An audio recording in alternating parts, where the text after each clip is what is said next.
नमस्कार दोस्तों, मैं कहानी वाला स्वागत करता हूं आपका एक बार फिर से। आज की कहानी जो मैं आप सभी के लिए पढ़ रहा हूं, उस कहानी का नाम है बारिश। इसको लिखा है सादत हसन मंटो ने। मूसलाधार बारिश हो रही थी और वो अपने कमरे में बैठा जलथल देख रहा था। बाहर बहुत बड़ा लॉन था जिसमें 2 दरख्त थे। उनके सब्ज पत्ते बारिश में नहा रहे थे। उसको महसूस हुआ कि वो पानी की इस यूरिश से खुश होकर नाच रहे हैं। उधर टेलीफोन का एक खंभा गड़ा था उसके फ्लैट के ऐन सामने। ये भी बड़ा मसरूर नजर आता था, हालांकि उसकी मुसर्रत की कोई वजह मालूम नहीं होती थी। इस बेजान शय को भला मसरूर क्या होना था, लेकिन तनवीर ने, जो कि बहुत मगमूम था, यही महसूस किया कि उसके आसपास जो भी शय है खुशी से नाच गा रही है। शाइन गुजर चुका था और बारान रहमत नहीं हुई थी। लोगों ने मस्जिदों में इकट्ठे होकर दुआएं मांगी, मगर कोई नतीजा बरामद ना हुआ। बादल आते और जाते रहे, मगर उनके थनों से पानी का एक कतरा भी न टपका। आखिर एक दिन अचानक काले काले बादल आसमान पर घिर आए और छाजो पानी बरसने लगा। तनवीर को बादलों और बारिशों से कोई दिलचस्पी नहीं थी। उसकी जिंदगी चटियल मैदान बन चुकी थी जिसके मुंह में पानी का एक कतरा भी किसी न टपकाया हो। 2 साल पहले उसने एक लड़की से, जिसका नाम सुरैया था, उससे मोहब्बत करना शुरू कर दिया। मगर एक तरफा मोहब्बत थी। सुरैया ने उसे दरखोर एतना न समझा। सावन के दिन थे, बारिश हो रही थी। वो अपनी कोठी से बाहर निकला, जांघिया पहनकर कि नहाए और बारिश का लुत्फ उठाए। आम बाल्टी में पड़े थे। वो अकेला बैठा उन्हें चूस रहा था कि अचानक उसे चीखें और कहकहे सुनाई दी।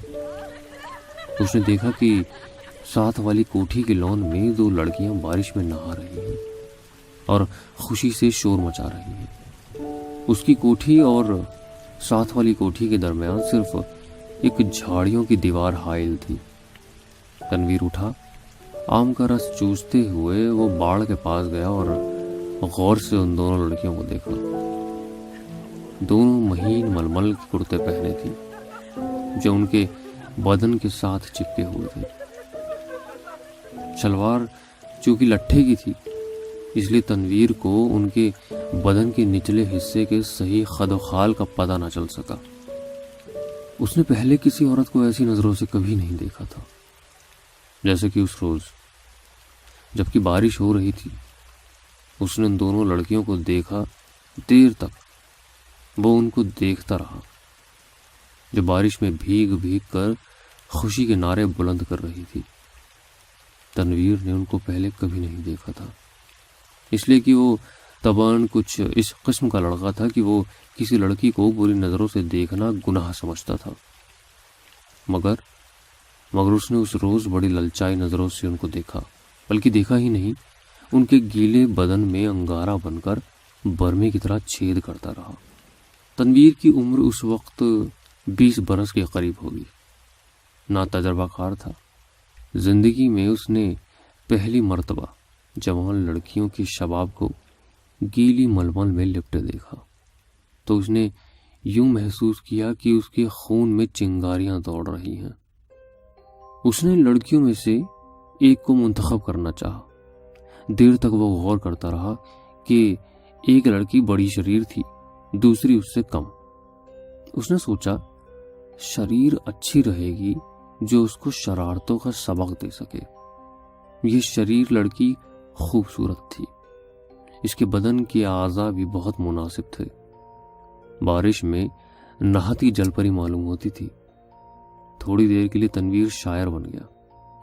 उसने कभी इस तौर पर नहीं सोचा था, लेकिन उस लड़की ने, जिसका कुर्ता दूसरी के मुकाबले में बहुत ज्यादा महीन था। उसको ऐसे ऐसे शेर याद करा दिए जिनको अरसा हुआ भूल चुका था। इसके अलावा रेडियो पर सुने हुए फिल्मी गानों की धुनी भी उसके कानों में गूंजने लगी और उसने बाढ़ के पीछे ये महसूस करना शुरू किया कि वो अशोक कुमार है, दिलीप कुमार है। फिर उसे कामिनी कौशल और नलिनी जीवंत का ख्याल आया, मगर उसने जब उस लड़की की तरफ इस गर्ज से देखा कि उसमें कामिनी कौशल और नलिनी जीवंत के खदोखाल नजर आ जाएं, तो उसने इन दोनों एक्ट्रेसों पर लानत भेजी। वो उनसे कहीं ज्यादा हसीन थी। इसके मलमल के कुर्ते में जो शबाब था, उसका मुकाबला इसने सोचा कोई भी नहीं कर सकता। तनवीर ने आम चूसने बंद कर दिए और उस लड़की से, जिसका नाम प्रवीण था, इश्क लड़ाना शुरू कर दिया। शुरू में उसे बड़ी मुश्किलात पेश आई, इसलिए कि उस लड़की तक रसाई तनवीर को आसान नहीं मालूम होती थी। फिर उसे अपने वालिदैन का भी डर था।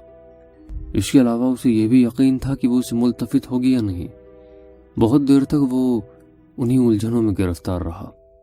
रातें जागता, झाड़ियों की पश्तकत झाड़ के पास जाता, मगर वो नजर ना आती।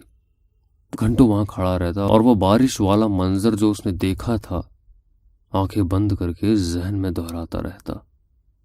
बहुत दिनों के बाद आखिर उसको एक रोज उससे मुलाकात का मौका मिल गया। वो अपने बाप की कार में घर के किसी काम की गर्ज से जा रहा था कि प्रवीण से उसकी मुठभेड़ हो गई। वो कार स्टार्ट कर चुका था कि साथ वाली कोठी में तनवीर की ख्वाबों की शहजादी निकली। उसने हाथ से इशारा किया कि वो मोटर रोक ले। तनवीर घबरा गया। हर आशिक ऐसे मौके पर घबरा ही जाया करते हैं। उसने मोटर कुछ ऐसे बींडे अंदाज में रोकी कि उसको जबरदस्त धचका लगा और इसका सर जोर से स्टीयरिंग व्हील के साथ टकराया, मगर उस वक्त वो शराब के नशे में ज्यादा मखमूर था। उसको उसकी महबूबा ने खुद मुखातब किया था। प्रवीण के होंठों पर गहरे सुर्ख रंग की लिपस्टिक थपी हुई थी। उसने सुर्ख मुस्कुराहट से कहा, माफ फरमाइएगा, मैंने आपको तकलीफ दी। बारिश हो रही है और तांगा इस दूर दराज जगह मिलना मुहाल है और मुझे एक जरूरी काम से जाना था। आप मेरे हमसाए हैं, इसलिए आपको ये जहमत दी। तनवीर ने कहा, अजी जहमत का क्या सवाल पैदा होता, मैं तो बस। उसकी जुबान लड़खड़ा गई। आपसे मेरा तारुफ तो नहीं, लेकिन आपको एक बार देखा था। प्रवीण अपनी सुर्ख मुस्कुराहटों के साथ कार में बैठ गई और तनवीर से पूछा, आपने मुझे कब देखा था? तनवीर ने जवाब दिया, आपकी कोठी के लॉन में जब आप और आपके साथ एक और लड़की बारिश में नहा रही थी। प्रवीण ने अपने गहरे सुर्ख लबों में से चीख नुमा आवाज निकाली, हाय, आप देख रहे थे? ये गुस्ताखी मैंने जरूर की, इसके लिए माफी चाहता हूं। प्रवीण ने एक अदा के साथ उससे पूछा, आपने देखा क्या था? यह सवाल ऐसा था कि तनवीर इसका जवाब नहीं दे सकता था। आए बाएं शाएं करके रह गया। जी कुछ नहीं, बस आपको, मेरा मतलब है कि दो लड़कियां थी जो बारिश में नहा रही थी और खुश हो रही थी। मैं उस वक्त आम चूस रहा था। प्रवीण के गहरे सुर्ख लबों पर शरीर मुस्कुराहट पैदा हुई। आप आम चूसते क्यों हैं? काट कर क्यों नहीं खाते? तनवीर ने मोटर स्टार्ट कर दी। उसकी समझ में ना आया कि इस सवाल का जवाब क्या दे। चुनांचे वो इस बात को गोल कर गया। आपको मैं कहां ड्रॉप कर दूं? प्रवीण मुस्कुराई। आप मुझे कहीं भी ड्रॉप कर दें, वही मेरी मंजिल होगी। तनवीर ने यूं महसूस किया कि उसे अपनी मंजिल मिल गई है। लड़की जो उसके पहलू में बैठी है अब उसी की है, लेकिन उसमें इतनी जरूरत नहीं थी कि वो उसका हाथ दबाए या उसकी कमर में 1-2 सेकंड के लिए अपना बाजू हमायल कर दे। बारिश हो रही थी, मौसम बहुत खुशगवार था। उसने काफी देर सोचा। मोटर की रफ्तार उसके ख्यालात के साथ साथ तेज होती गई। आखिर उसने एक जगह उसे रोक लिया और जज्बात से मगलूब होकर उसको अपने साथ चिमटा लिया।